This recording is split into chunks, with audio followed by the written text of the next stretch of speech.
noches, nos encontramos una vez más en La Voz Pública.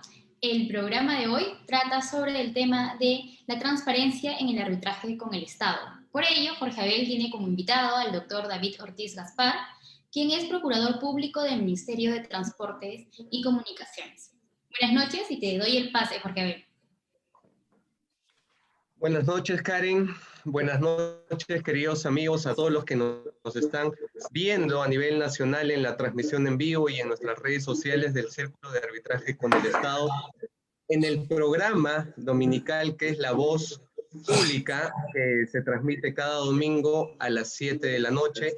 Y el día de hoy vamos a conversar gratamente con el doctor David Ortiz, quien es actualmente el procurador del Ministerio de Transportes y Comunicaciones, el MTC, quien ha logrado estas últimas semanas y meses inclusive logros para el Estado peruano respecto a laudos y también sentencias judiciales que han revocado laudos contra empresas o contratistas que están dentro de investigaciones, por ejemplo, del Club de la Construcción.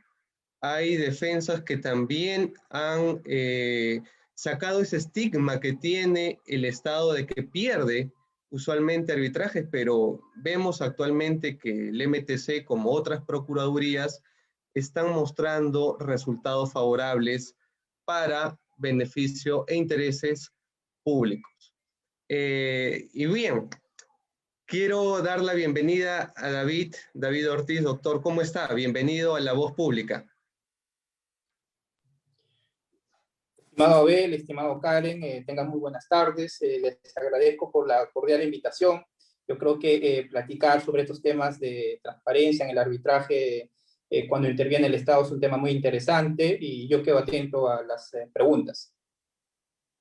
Bien, doctor David, gracias nuevamente por acompañarnos el domingo previo, y esta es una antesala al debate electoral, así que estaremos atentos también al debate. Me gustaría enfocar el panorama porque el tema, como ya lo ha mencionado Karen, es transparencia en el arbitraje en contratación pública, en los arbitrajes donde participa el Estado peruano.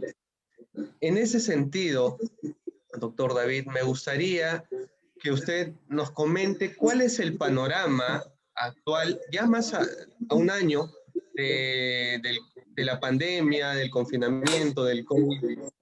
¿Cuál es el estado de los arbitrajes? ¿Cuál es el panorama que usted ve? ¿Cuál es su lectura sobre el estado actual de los arbitrajes en contratación pública? Estimado Abel, te agradezco por tu pregunta porque eso me permite pues señalar algunos aspectos vinculados al arbitraje con el Estado, ¿no? Para responder a tu pregunta, pues voy a centrarme en el trabajo que venimos realizando desde la Procuraduría Pública del Ministerio de Transportes y Comunicaciones, ¿no? Nosotros actualmente ejercemos la defensa jurídica en aproximadamente 800 arbitrajes, de los cuales el 55% están vinculados a obra pública y el 45% restante pues son arbitrajes vinculados a controversias, por ejemplo, bienes, servicios, concesiones, expropiaciones, ¿no? Y si nosotros vemos de ese universo de casos, podemos señalar que un aproximado del 85% de estos casos son arbitrajes administrados por instituciones arbitrales, en específico por las principales instituciones arbitrales del Perú. Me refiero al Centro de Análisis y Resolución y Conflictos de la Pontificia Universidad Católica del Perú, al Centro de Arbitraje de la Cámara de Comercio de Lima y al OCE, entre otros, ¿no? Y tenemos un 15% de arbitrajes ad hoc. En este grupo básicamente están pues los arbitrajes vinculados a expropiaciones y concesiones, ¿no? También es importante señalar de ese 100% de casos que tenemos, es importante hacer una clasificación de la tipología de casos. Yo creo que esto nos permite tener, para tener una visión más amplia del panorama, ¿no? De qué se está discutiendo actualmente, o preguntarnos de repente si es que la llegada al COVID ha generado nuevas controversias, por ejemplo, ¿no? Entonces, en la Procuraduría Pública del Ministerio de Transportes y Comunicaciones tenemos básicamente 8 tipos de controversias, ¿no? La principal controversia está vinculada a las ampliaciones de plazo, ¿no? Y al reconocimiento de mayores gastos generales. Y subrayo ampliaciones de plazo porque con la llegada del COVID y con las políticas que ha implementado el gobierno, pues estas políticas de aislamiento social obligatorio y otros, ha generado una suerte de solicitudes de ampliaciones de plazo excepcionales por COVID. O, ¿no? Nosotros en la Procuraduría lo hemos denominado ampliaciones de plazo COVID. Y tenemos, por ejemplo, en la actualidad cerca de 50, 60 arbitrajes actualmente en trámite vinculados a esta materia, ¿no? También tenemos arbitrajes, por ejemplo, vinculados a deficiencias del expediente técnico, penalidades, resolución de contrato, pérdida de productividad, entre otros, ¿no? Entonces, estimado Abel, como podrás observar, el común denominador de todo este tipo de controversias pues es que son controversias técnicas, ¿no? Y para una óptima defensa de los intereses del Estado, es importante que el procurador, en este caso el abogado que ejerce la defensa jurídica del Estado, vaya de la mano con el cuerpo técnico de la entidad, porque como señalé, son discusiones técnicas, aspectos vinculados de repente a fórmulas polinómicas, por ejemplo, o verificar si se ha afectado o no la ruta crítica, donde es importante el insumo técnico, donde es importante el informe elaborado por un ingeniero civil, especializado, por ejemplo, en infraestructura vial y otros, ¿no? Entonces, en la actualidad, por ejemplo, para tener el panorama completo, lamentablemente, pues el COVID también ha llegado a la Procuraduría del Ministerio de Transportes y Comunicaciones y también a las áreas usuarias, ¿no? Por ejemplo, actualmente hay varios ingenieros, arquitectos que nos apoyan constantemente en los procesos arbitrales que están contagiados con la COVID. En la Procuraduría también algunos abogados de la Procuraduría, valga la redundancia, también han sido contagiados. Y lo que estamos haciendo, por ejemplo, en este escenario, pues estamos solicitando suspensiones, por ejemplo, de algunas actuaciones arbitrales, solo en casos en concretos, ¿no? Por ejemplo, no sé, por ejemplo, un caso en concreto. La semana pasada teníamos una audiencia de informes orales y la abogada que tenía o que tiene a cargo ese caso, pues tiene COVID. Entonces, hemos pedido la suspensión de esta audiencia, pero no solamente lo hemos dicho, incluso hemos acreditado con los respectivos certificados médicos y otros, ¿no? Y ante esto, pues, la respuesta de los centros de arbitraje y de los tribunales arbitrales es que están accediendo a estas suspensiones excepcionales, ¿no? Entonces, yo creo que este es el panorama general de los arbitrajes en contrataciones. Estos son las controversias que se discuten. Esto es el número de casos que tenemos en la Procuraduría. Y me centro en la Procuraduría porque estaba revisando algunas estadísticas y, por ejemplo, según la estadística de abril del 2020, que es la última que está actualizada del Consejo de Defensa Jurídica del Estado, hoy Procuraduría General del Estado, en la actualidad existen 414 procuradurías públicas a nivel nacional. Imagínate, o sea, existen 414 procuradores que ejercen la defensa en materia arbitral. Y en la actualidad, bueno, a ese entonces yo creo que ha incrementado bastante. En ese entonces, abril 2020, existían 3.443 arbitrajes en trámite, ¿no? Entonces, digamos, es un mundo, es un panorama amplio, pero yo creo que teniendo en cuenta el panorama de la Procuraduría del MTC, podemos sacar una línea en común, ¿no? Que estas controversias, cuáles son los tipos de controversias y cuáles son los problemas que se han generado, ¿no? A ver, esto sería la respuesta a la primera pregunta.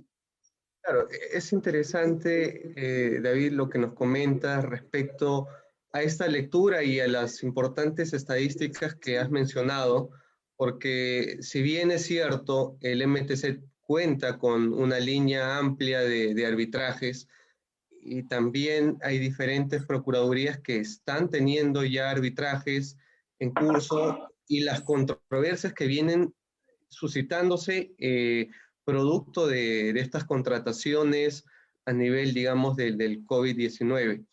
Pero viendo este contexto del COVID, ¿cuál crees que ha sido el gran reto o sigue siendo el reto aún digamos, de los procuradores en general para afrontar la defensa del Estado en este contexto, con las limitaciones o tal vez en esta era de que ya hablamos de arbitrajes virtuales? ¿Cuáles son estos retos que viene afrontando la Procuraduría? Estimado Ben, yo creo que el principal reto o el reto más complicado ha sido pues cambiar el chip que se tenía antes de la defensa del Estado, ¿no? Porque antes del COVID la defensa del Estado pues estaba sustentada, yo lo voy a denominar en la cultura del papel, es decir, en el papelito manda, ¿no? Por lo general, tú tienes experiencia en materia arbitral y habrás visto de repente los apersonamientos de los procuradores, ¿no? Es donde piden que se les notifique por escrito, de manera física. Había una negativa rotunda a las notificaciones de correos a través de correos electrónicos y otros, ¿no? Entonces yo creo que el principal reto ha sido cambiar ese chip, ¿no? Y ir del arbitraje con el estado de la cultura del papel y pasar a la virtualización del arbitraje con el Estado. Ha sido una tarea difícil, pero no imposible, ¿no? Y por ejemplo, y también para responder a esta pregunta de manera concreta y con ejemplos claros, precisos, reales sobre todo, en la Procuraduría Pública del MTC, por ejemplo, a hoy, a 21 de marzo del 2021, yo puedo señalar que el 100% de los arbitrajes se desarrollan con normalidad y sobre todo de manera virtual. Pero para lograr esto, pues no ha sido de la noche a la mañana, sino hemos necesitado implementar diferentes acciones, ¿no? Acciones, por ejemplo, ¿cuáles? Por ejemplo, la implementación de un expediente virtual. Esto era fundamental porque hasta antes de la llegada del COVID al Perú, nosotros teníamos expedientes físicos. Yo soy consciente de que, por ejemplo, había casos emblemáticos donde, por ejemplo, tenían 30 o 40 tomos de este folder palanca y eso estaban pues en el archivo de la Procuraduría. Entonces, por ejemplo, si un abogado necesitaba elaborar un alegato final, que es una suerte de resumen de todo el arbitraje, de qué es lo que se ha dicho en la demanda, en la contestación, qué es lo que se ha hecho en la audiencia de ilustración de hechos, qué preguntas claves se han realizado en la audiencia de debate pericial, qué se ha dicho en la absolución a los informes periciales del contratista y otros. Entonces, para hacer, por ejemplo, un escrito contundente de alegatos finales, tenía que ir a la Procuraduría in situ y sacar todos los legajos y de repente buscar, hacer un trabajo de hormiga, y solo así podía obtener ese producto escrito de alegatos finales que era presentado pues al tribunal arbitral. Entonces, por ejemplo, de la noche a la mañana se establecen estas políticas de aislamiento social, donde estábamos prohibidos ingresar a la Procuraduría, y además también por un tema personal, porque también existía el gran riesgo de contagiarnos con este virus. Entonces, por ejemplo, lo primero que hicimos es la implementación del expediente virtual. Y para eso no solamente es una decisión del procurador, de los abogados, sino también es un tema económico. Nosotros hemos sustentado ante la alta dirección del Ministerio de Transportes y Comunicaciones y sustentamos la necesidad de contratar, por ejemplo, una empresa que puede ofrecer estos servicios, ¿no? Y durante todos estos meses de suspensión, no es que, como dicen de repente algunos abogados de contratistas, que durante todos estos meses el procurador y los abogados del Estado estaban durmiendo en sus laureles mientras los arbitrajes estaban suspendidos. Eso no es del todo correcto, ¿no? Sino en esos meses estábamos, por ejemplo implementando el arbitraje, el expediente virtual. Y ahora, por ejemplo, en la Procuraduría del MTC, y no sé cómo estarán en las demás procuradurías, pero yo hablo por mi procuraduría, el 100% de los expedientes de 20, 30 tomos están digitalizados. Entonces, por ejemplo, si un abogado quiere de repente acceder al tomo 2, donde está el escrito de contestación de demanda, simplemente accede al sistema y lo descarga, ¿no? Entonces, eso es un gran logro, por ejemplo, para implementar este arbitraje virtual. Otro, por ejemplo, es el despacho y el proveído virtual. Por ejemplo, antes del COVID, lo que hacían, pues llegaban las notificaciones, se recibía por mesa de partes y el coordinador lo llevaba al escritorio del procurador y el procurador, en este caso mi persona, revisaba uno por uno, colocaba los proveídos, llamaba a cada abogado y le decía, tienes que hacer esto, esto no, presenta este recurso, etc. Entonces, ahora, por ejemplo, todo ese despacho y ese proveído es a través de correo electrónicos, ¿no? O también a través de los grupos de WhatsApp. Hemos creado un grupo de WhatsApp en la Procuraduría donde cualquier indicación se señala mediante un mensaje WhatsApp, ¿no? Otro tema, por ejemplo, es la mesa de partes virtual. En esto hemos sufrido bastante porque, como te decía al comienzo, existía ese chip de la cultura del papelito y que incluso yo lo voy a decir, o sea, no tengo por qué ocultarlo, en muchos escritos yo he pedido que las notificaciones sean por escrito, pero eso era básicamente porque no estábamos implementados, no teníamos plataformas virtuales de repente adecuados, no teníamos correos electrónicos con bandejas amplias de repente para recibir escritos pesados, ¿no? Entonces, por ejemplo, hemos implementado una mesa de partes virtual en la Procuraduría, donde cualquier notificación se está realizando mediante correo electrónico, incluso la notificación de los laudos, ¿no? Esto es muy importante. Por ejemplo, de todos estos meses hemos presentado un problema que ya espero solucionarlo. Por ejemplo, ese problema que se ha presentado, y imagino que se ha presentado también en otras procuradurías, es, por ejemplo, que hace 3 meses o 2 meses llegó una solicitud de arbitraje de una institución arbitral y la solicitud de arbitraje fue trasladada mediante correo electrónico y nunca nos llegó a los correos electrónicos, ¿no? Y la semana pasada me llega una resolución donde están señalando que el MTC no absorbió la petición de arbitraje, en consecuencia no designó al árbitro y está señalando pues que el Consejo de Arbitraje de esta institución designará. Entonces yo averigüé, indagué y lo primero que hice revisar la base de datos de nuestros correos, no encontré. Fui a la oficina de tecnología de información del ministerio y ahí los ingenieros nos explicaron de que el sistema del ministerio a veces bloquea de manera automática ciertos correos cuando, por ejemplo, para evitar de repente virus, spam, etcétera. Entonces, había pasado de que este correo, por ejemplo, había sido bloqueado. Entonces, hemos sustentado al tribunal, hemos presentado un escrito de reconsideración.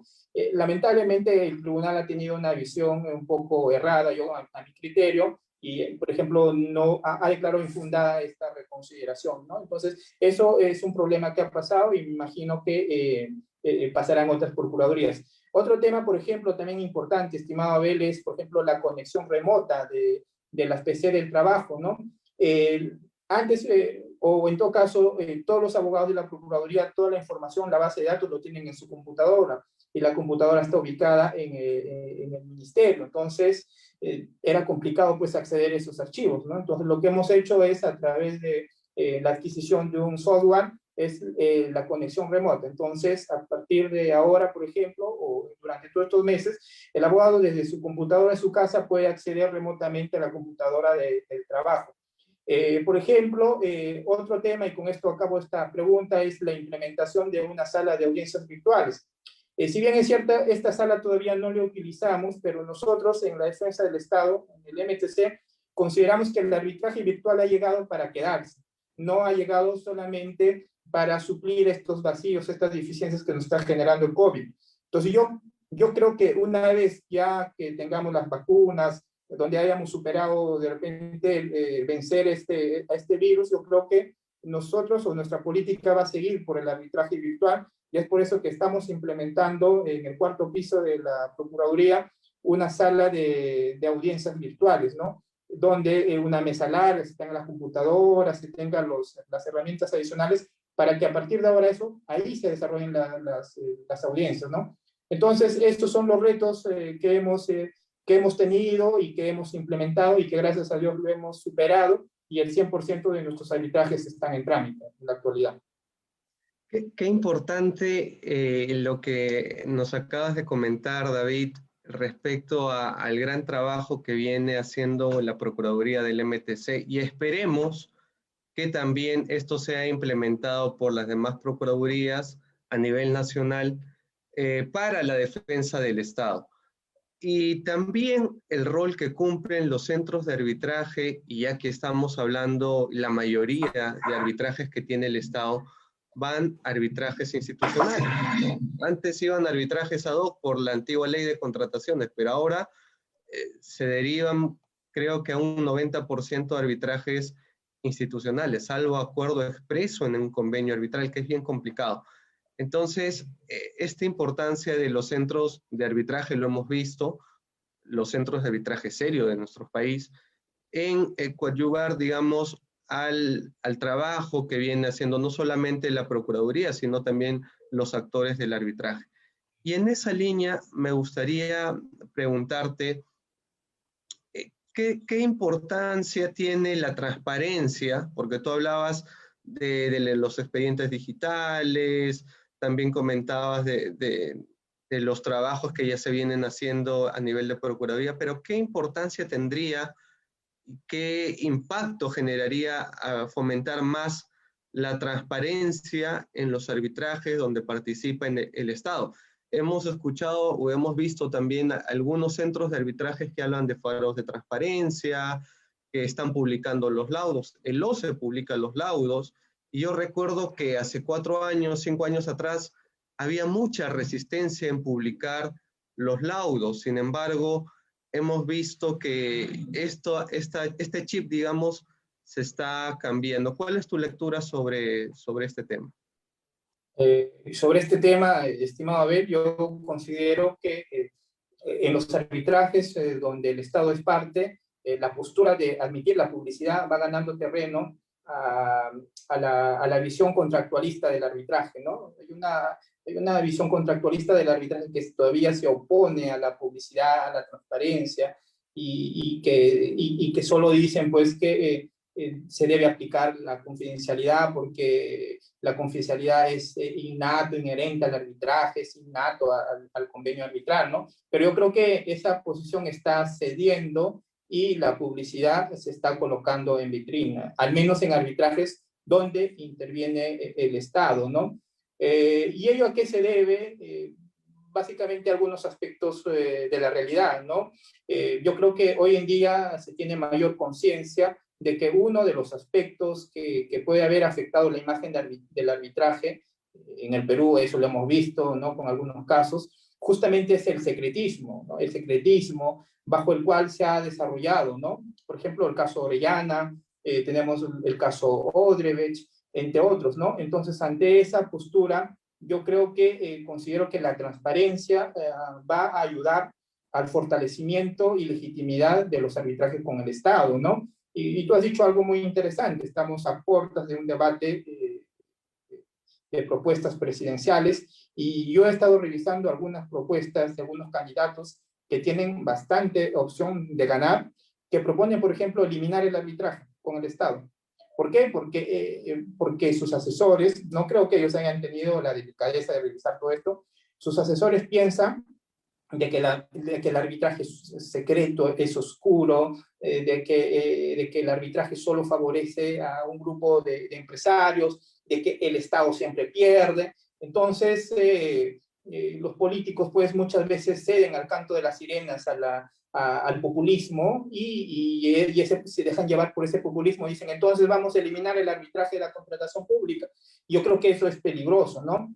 Y es por esa razón, estimado Abel, que es muy importante difundir los logros que tiene el Estado. No de repente para vanagloriarse en vano, sino simplemente para hacer ver y para romper ese dogma, ese mito de que el Estado siempre pierde, ¿no? Entonces yo creo que por eso la transparencia es muy importante, y esto ayuda pues a tener mayor legitimidad, ayuda a fortalecer el arbitraje con el Estado, ¿no? Y evita también, o nos ayuda a combatir ideas populistas, pues, de algunos candidatos a la presidencia, o de algunos congresistas. Tú bien en muchos eventos has analizado proyectos de ley de algunos congresistas que quieren eliminar el arbitraje con el Estado, y sus argumentos básicamente son que son arbitrajes secretos, que son arbitrajes donde no se puede hacer el control social, que son arbitrajes que solamente favorecen a las empresas, a los demandantes, y que el Estado siempre pierde. Pero yo creo que transparentando esto y aplicando el principio de publicidad, le quitamos argumento y damos mayor legitimidad, ¿no?, al arbitraje con el Estado. Claro, y señalaste algo importante, David, respecto a qué pasaría si alguien, digamos, en más de 8 modificaciones al menos a la ley de contrataciones del Estado, no hubo ningún gobierno que se atreva a decir, vamos a eliminar el arbitraje. ¿qué mecanismo nos quedaría? Nos quedaría el Poder Judicial, que ya todos conocemos cómo funciona actualmente nuestro Poder Judicial, con buenos jueces, por supuesto que sí, pero tiene muchas falencias y creo que eliminar eventualmente el arbitraje en materia de contratación pública generaría un impacto no solamente en las inversiones, un impacto negativo, obviamente, sino también generaría un desbalance en la defensa que está haciendo el Estado, que en buena cuenta, si el Estado pierde, efectivamente, no solamente yo creo que la defensa está en un segundo plano. La pregunta es, ¿por qué el Estado termina en un arbitraje? ¿Qué pasa con las gestiones o administración de los contratos? Si un funcionario transgrede la ley de contrataciones y efectivamente el contratista lo que va a tener que hacer es llevarle un arbitraje. Y hay casos, efectivamente, seguramente lo habrás visto, David, en que uno dice, oye, me están trayendo un muerto, entonces, ¿qué hago como procurador? Pues puedo defender, pero no voy a revivir pues a un caso que ya está perdido.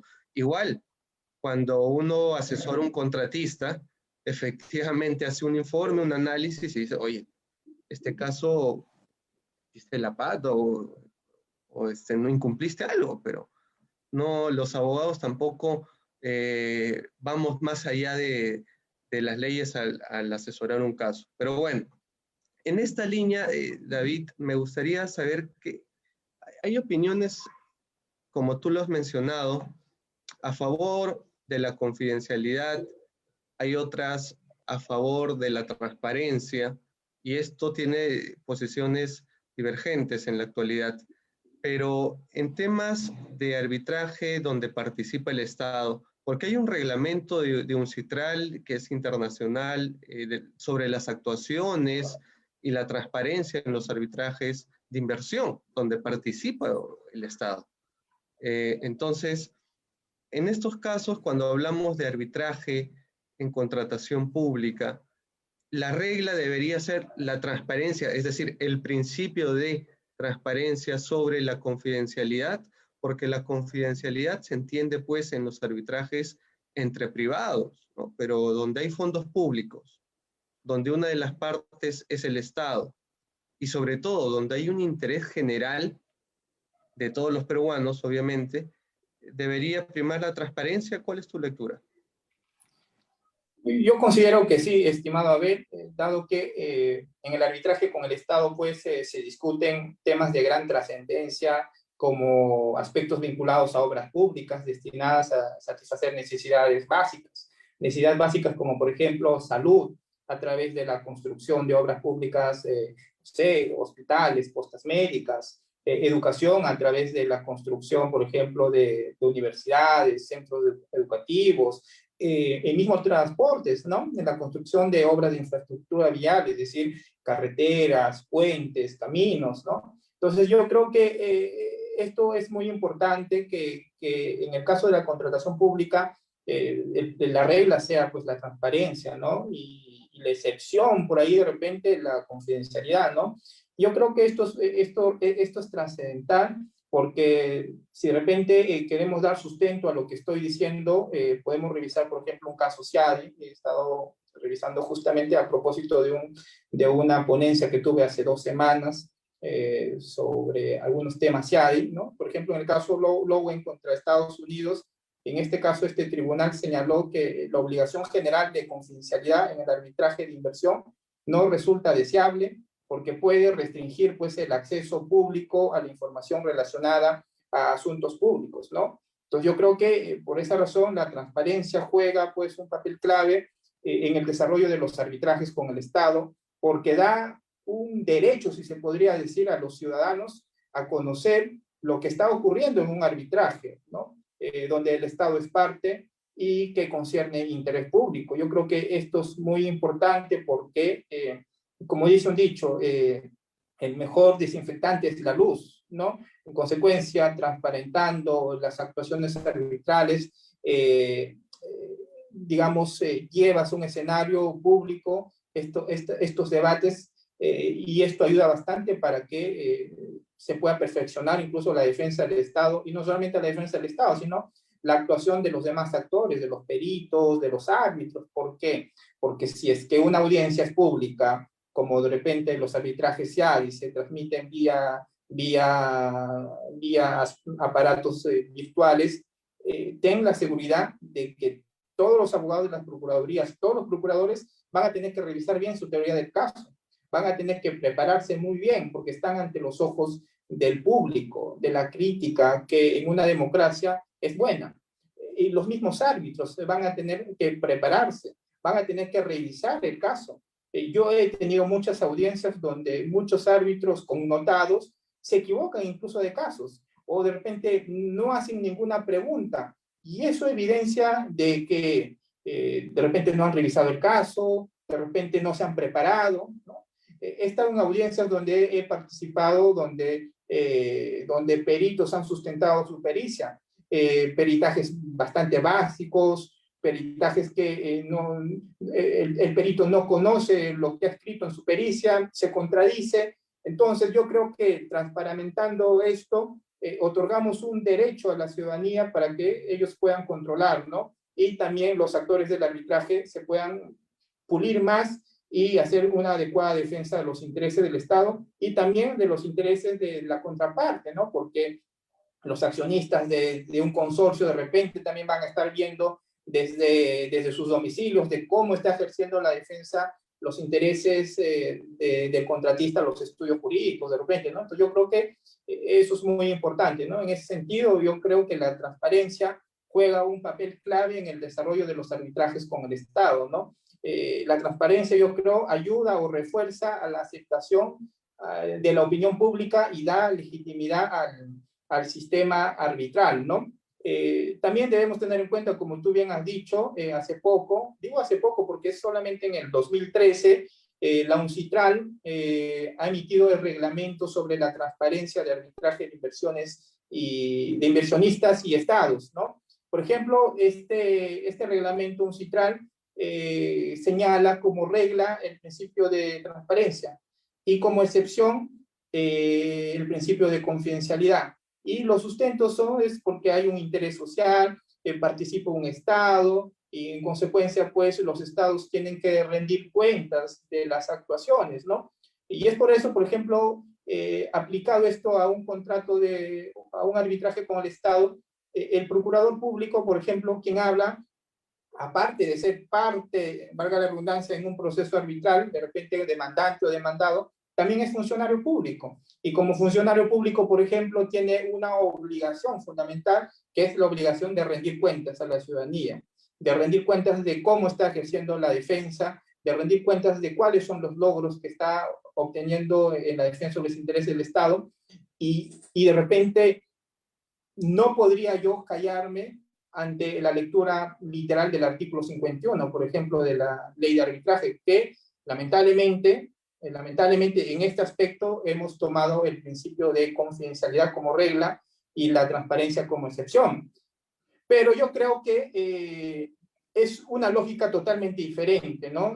La ley de arbitraje peruana ha tomado en consideración casi 99.9% los aspectos de la ley modelo UNCITRAL, pero por ejemplo la ley modelo UNCITRAL no establece nada sobre el principio de confidencialidad, no señala que el principio de confidencialidad es la regla y la excepción, la transparencia, pero los legisladores peruanos lo han establecido como regla el principio de confidencialidad. Entonces, yo creo, pues, porque cuando se creó la ley de arbitraje en el Perú, estaba destinada, pues, para arbitrajes de controversias privadas, ¿no? Para resolver la controversia de, como dice la doctrina, de los señores de negocios, ¿no? De los hombres de negocios, ¿no? Pero no se había pensado en ese momento que el Estado también iba a entrar al arbitraje, ¿no? Entonces, yo creo que con esta inclusión del Estado, ese chip se debería cambiar, ¿no? Y entonces, por ejemplo, nosotros en el Perú vemos como norte, como modelo al arbitraje internacional, al arbitraje comercial. Yo creo que eso es muy bueno, pero yo creo que en el arbitraje con el Estado haríamos mal ver como norte, como ejemplo, al arbitraje internacional comercial, sino yo creo que debemos ver como norte, como modelo al arbitraje de inversiones, porque yo creo que el arbitraje de inversiones se adapta más digamos, a la naturaleza del arbitraje con el Estado en el Perú, ¿no? Entonces, y en este arbitraje de inversiones, por ejemplo, la regla es la publicidad. La regla es que las actuaciones arbitrales son públicas, los laudos son públicos, incluso participan terceros en el arbitraje, que son, no me recuerdo el latinajo, de repente tú me ayudas en esto, pero son los amigos de la corte, los amicus curiae, ¿no? Por ejemplo, en el arbitraje de inversiones esto es muy importante, porque hay un interés social. Y yo creo que incluso en el arbitraje con el Estado, debería haber esa figura, ¿no? De la intervención de terceros, de los amicus curiae, cuando de por medio hay casos emblemáticos donde se están discutiendo aspectos que van a trascender no solamente a las partes, sino también a una región, sino también a una sociedad, sino también al Estado. Entonces yo creo que nosotros debemos ver al arbitraje de inversiones como un norte a seguir, ¿no? Eso es lo que yo podría señalar. Okay, David. Y ahora, viendo este marco que has señalado, ¿este impacto, consideras un impacto positivo entonces que el OCE o diferentes centros de arbitraje a nivel nacional se unan, digamos, en la difusión, en la publicación de los laudos arbitrales, sobre todo donde participa el Estado peruano? ¿Eso generaría mayor confianza en todos los actores que están en el mundo del arbitraje? Y sobre todo, actualmente, lo que es público es el laudo, ¿no? Pero las demás actuaciones arbitrales, de acuerdo al decreto de urgencia 20-2020, que también promueve la transparencia, eh, ¿cuál crees tú que va a ser el impacto a mediano plazo? ¿Esto va a ser positivo? Porque hay algunos colegas, he escuchado árbitros también que señalan, bueno, el laudo ya está, hubo resistencia, pero ya están cambiando de posición. Pero ahora transparentar las actuaciones arbitrales, es decir, las audiencias, no sé, qué dice la demanda, qué dice la contestación, cuáles son los puntos controvertidos, esas actuaciones que uno ve en el arbitraje, entre otras, ¿también se deben transparentar o crees que la opinión pública ante casos mediáticos podría jugar un papel en contra, como hemos visto en otras ramas del derecho, que a veces cuando hay prensa, ya la opinión ya es un poco condicionada del juzgador o en este caso de los árbitros? ¿Cuál es tu lectura de Me has esto? hecho recordar con sí, me has hecho recordar con tu pregunta a lo señalado por un contratista, presión mediática. Pero bueno, mira, yo creo que por muchos criticado, y yo en esta entrevista no voy a defenderlo porque esa no es mi misión, el decreto de urgencia 20-2020 constituye un gran avance, al menos en estos aspectos, en aspectos de transparencia con los arbitrajes con el Estado, porque si nosotros revisamos la ley de arbitraje, el artículo 51, señala pues que cuando interviene el Estado, el laudo es público una vez que haya culminado el arbitraje, pero solamente se centra en el laudo. Y yo creo que el decreto de urgencia 20-2020, teniendo en cuenta este desarrollo en el derecho internacional y sobre todo en el derecho de inversiones, ha agregado un nuevo elemento. Y ese elemento, pues, es actuaciones arbitrales, ¿no? Entonces, con la dación del decreto de urgencia 2020, prácticamente en el Perú estamos abriendo poco a poco el camino y ya las actuaciones arbitrales también son públicas, así como el laudo. Y esto ayuda bastante a corregir. Y esto ayuda bastante, digamos, a generar una suerte de lineamiento jurisprudencial, si se puede decir. Aunque el término jurisprudencia en materia arbitral, pues eso no es de buen recibo por algunos arbitrólogos en el Perú, pero yo creo que si vamos a la esencia del término jurisprudencia, viene de dos términos latinos que quiere decir juris, juez o derecho, y prudentia, que es jurisprudencia, ¿no? Y que interpretado este término es la prudencia del juez. Entonces ya pues no lo llamamos jurisprudencia, lo llamamos arbitripudencia, que vendría a ser la prudencia del árbitro, ¿no? Y esto ayudaría bastante, por ejemplo, la difusión de los laudos ayudaría bastante al perfeccionamiento del lineamiento arbitriprudencial, si se podría decir, porque ya los árbitros estarían sometidos al control de que, por ejemplo, en un caso en concreto donde los elementos X y Y son, ha laudado A, y en otro caso donde también son similares, los elementos X y Y son similares, valga la redundancia, no puede laudar Z o M, sino tendría que tener una suerte, digamos, de coherencia, ¿no? Entonces, por ejemplo, la difusión de laudos, esto es muy importante porque ayuda también a que los árbitros puedan tener mayor coherencia, pero también ayuda pues al desarrollo de la doctrina. La ley de arbitraje en el Perú no tiene más de 25 años, ¿no? El arbitraje en el Perú no tiene más de 50 años, y es una ciencia que está en desarrollo, y una manera de lograr ese desarrollo no solamente es a través de la doctrina, porque en la doctrina prácticamente creo que los temas ya están agotados.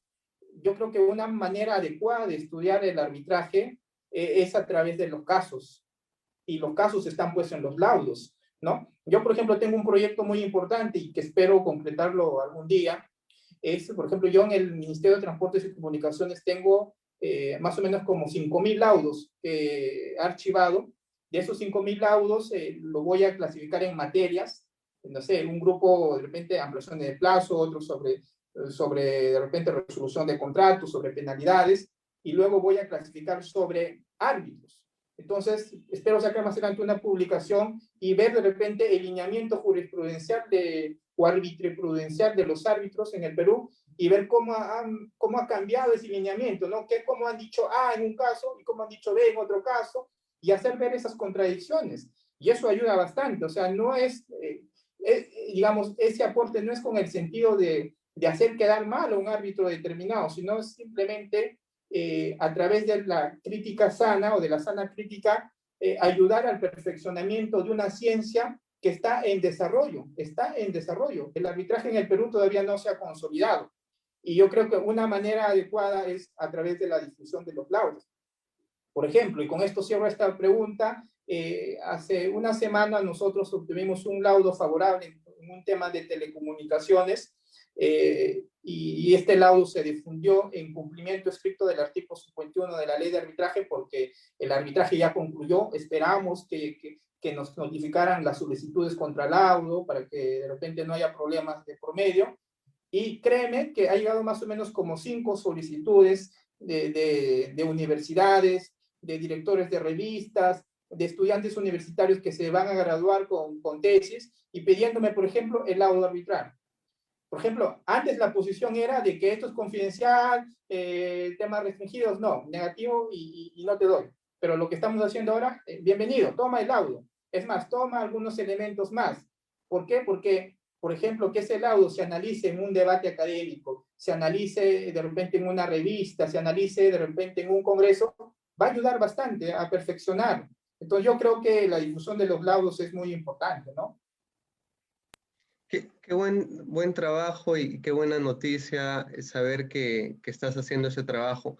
Esperemos nos dé la exclusiva, encantados de compartir y difundir, o en todo caso retuitear esta información que vienes trabajando a nivel de Procuraduría, porque yo, si algo también he criticado, es de que si bien el OCE publica los laudos, no es amigable la búsqueda de un laudo.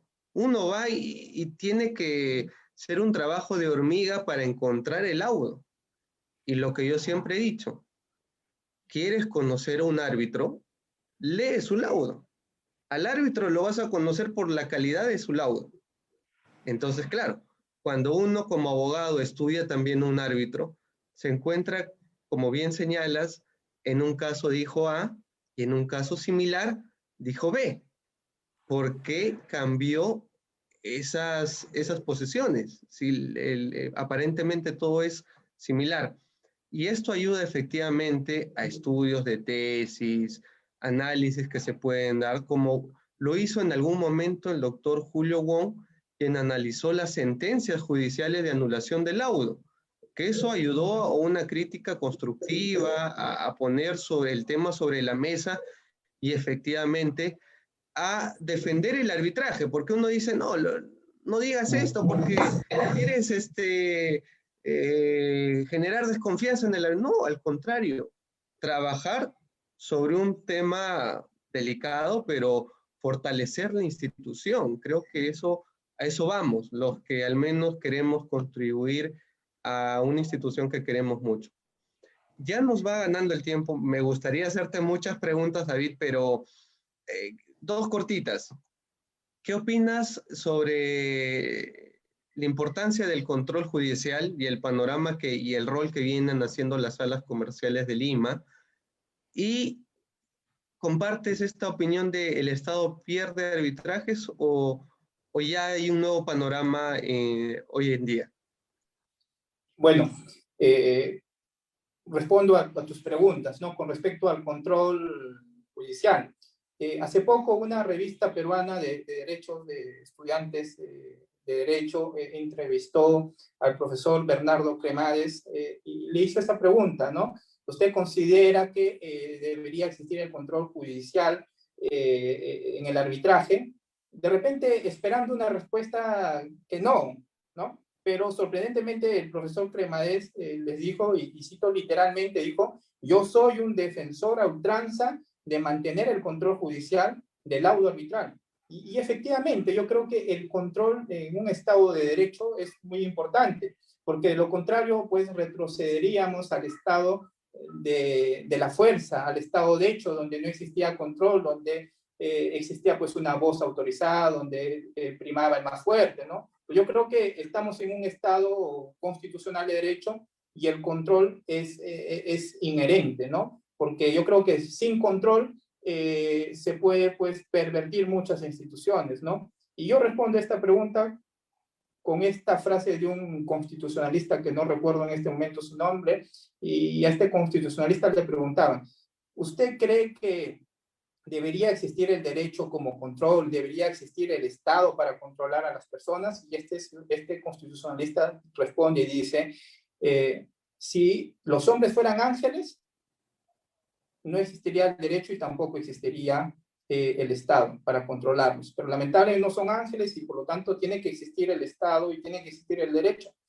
Bajo esa premisa, y lo traslado al ámbito del arbitraje, yo te digo y te respondo de manera categórica: si los árbitros fueran ángeles, pues no existiría el control judicial de los laudos arbitrales. Pero lamentablemente, pues los árbitros no son ángeles y yo creo que debe existir el control judicial, ¿no? Porque si tú conoces a algún árbitro que es ángel, pásame el dato para designarlo en los casos del MTC. Yo en la resolución número 1 renuncio al derecho de interponer la anulación del laudo arbitral, ¿no? Entonces yo creo que el control judicial de los laudos, estimado Abel, es muy importante, ¿no?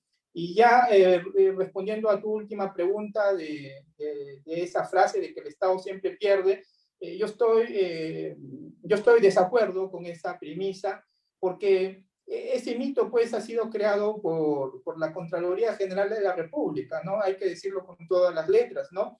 En un estudio denominado el arbitraje de las contrataciones públicas en el periodo, creo, 2003 al 2013, concluye de que el Estado pierde en un 70% de los arbitrajes. Y más abajo concluye que el Estado siempre pierde.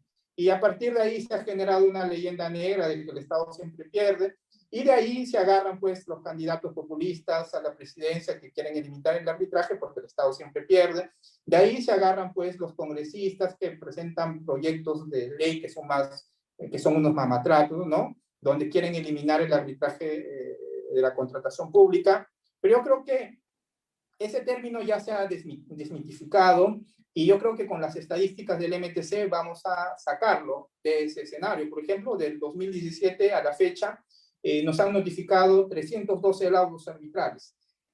Con una adecuada estrategia de defensa, pues hemos logrado tener resultados favorables. Por ejemplo, a través de estos 312 laudos arbitrales, es decir, 300 procesos arbitrales, los contratistas que demandan al Ministerio de Transportes y Comunicaciones pretendían que el tribunal arbitral ordene al Estado, ordene al MTC que paguen más de 1.872 millones de soles, ¿no? Entonces, nosotros, con una adecuada estrategia de defensa, por ejemplo, hemos logrado evitar que el Estado, por ejemplo, de ese 1.872 millones, hemos evitado que el Estado desembolse cerca de 1.633 millones. Entonces, si hacemos una estadística, en el caso del MTC, nosotros tenemos un resultado favorable del 75% de casos ganados, ¿no?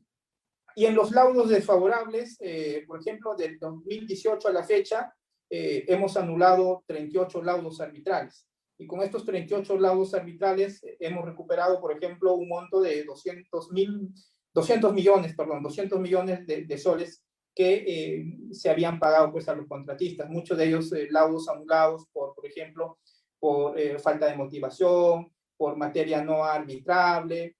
O sea, por ejemplo, una razón más por qué mantener el control judicial en el arbitraje con el Estado, por ejemplo, revisamos un laudo arbitral donde decía, si tú interpretas en un sentido A, el laudo la decisión es fundada en la demanda, pero si tú interpretas en un sentido B, la decisión es infundada. Entonces, por ejemplo, dime tú, ante esa decisión, ¿no vamos a someter a control judicial ese laudo arbitral?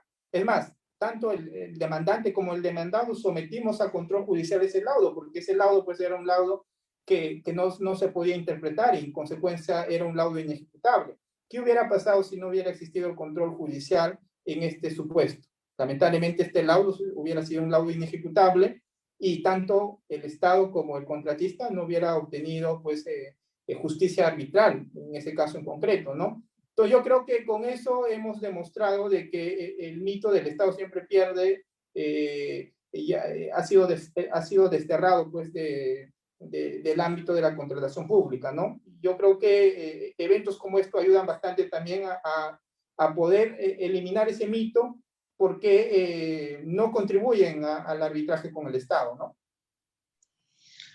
Gracias, David, por la interesante entrevista que nos has concedido. Sin duda comparto varios puntos que has comentado. Creo que, y lo digo sin temor alguno, hay personas que son congresistas o que en algún momento tienen algo de poder que quieren desaparecer el arbitraje. Y efectivamente quieren desaparecer el arbitraje para regresar al Poder Judicial, donde es más fácil corromper a un juez, donde existen los cuellos blancos, donde existen los hermanitos y efectivamente no hay predictibilidad.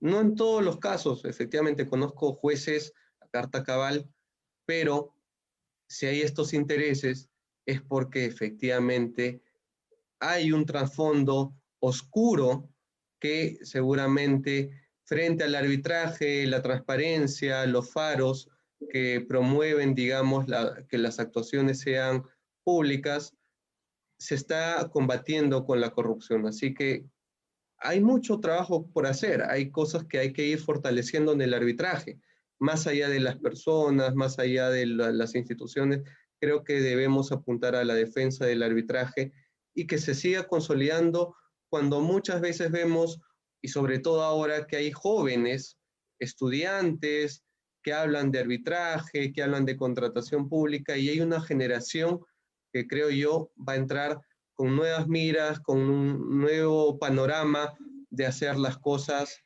correctas y consolidar, Dios mediante, el arbitraje en contratación pública en nuestro país. Gracias, David. Tus palabras ya de despedida, por favor. Estimado Abel, te agradezco por esta entrevista. Yo creo que pasar un domingo, estas horas de la noche, platicando sobre temas de arbitraje en la contratación pública, para mí en especial es algo especial, algo hermoso, porque yo soy una persona muy comprometida con el derecho, muy comprometida con el arbitraje y con la defensa de los intereses del Estado. Entonces, gracias por permitirme acceder a través de estos medios a todos los que te siguen y trasladar un poquito de repente de nuestras experiencias, ¿no? Y que sientan la confianza de que sus intereses de cada uno de todos ustedes que están viendo están bien defendidos, están bien tutelados porque la Procuraduría tiene buenos abogados y damos todo para obtener resultados favorables, ¿no? Entonces te agradezco bastante por la entrevista, muchas gracias y hasta otra oportunidad. Cuídense. Muchas gracias, David. Y gracias y éxitos a la Procuraduría del MTC. Bien, vamos a despedir ya el programa con el bloque. El bloque ya para todos está siendo, hemos tenido buenos comentarios sobre la agenda legal que está a cargo en esta oportunidad de Karen. Karen nos va a dar un resumen de las calientitas de la semana, lo que se ha visto en temas de contratación pública, arbitraje y también de gestión pública. Karen, te doy el pase. Vamos con la agenda legal.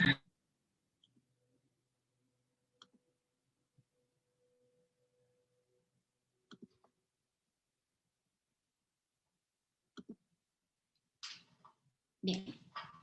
Vamos a iniciar con la agenda legal de la semana. Dentro de ello tenemos al comunicado 002-2021-11, publicado el 19 de marzo del 2021, el mismo que nos habla acerca del uso obligatorio de formularios electrónicos para la elaboración de bases de licitación pública para la ejecución de obras.